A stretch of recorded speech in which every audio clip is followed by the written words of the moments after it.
আসসালামু আলাইকুম প্রিয় বন্ধুরা, আপনারা সবাই কেমন আছেন? আশা করি সবাই ভালো আছেন, ভালো থাকবেন দোয়া করে। তো আমিও ভালো আছি আলহামদুলিল্লাহ।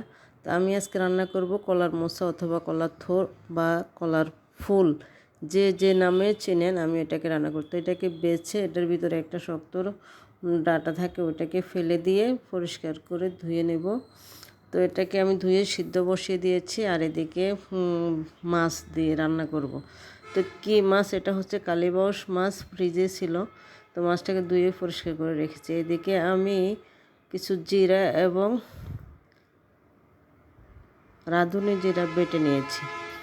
তো এখন আমি কড়াই বসাই দিয়েছি, দিয়ে দিয়েছি সরিষার তেল। মাছটাকে ভেজে নেব। মাছগুলোকে আমি আগে হলুদ লবণ দিয়ে মেখে রেখেছি। তো মাছটা ভাজা হয়ে গেছে, এখন আমি এটাকে তুলে নেব। তো এদিকে আলু দিয়ে রান্না করব।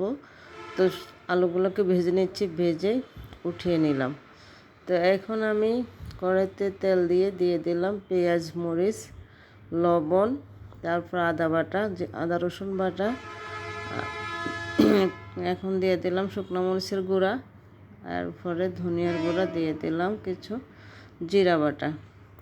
তো মশলাটাকে আমি কষিয়ে নেব, একটু পানি দিয়ে দিয়েছি, মশলাটাকে কষিয়ে এখন আলু দিয়ে দিয়েছি। আলুটাকে একটু কষিয়ে দিয়ে দিলাম টমেটো, লম্বা লম্বা করে কেটে রেখেছিলাম টমেটোগুলো। তো সিদ্ধ করে রাখা যে কলার থোড়, ওইটাকে আমি দিয়ে দিয়েছি কষানো মশলার মধ্যে। মশলাগুলো এখন কলার থোড়টাকে ভালো করে কষিয়ে নেব।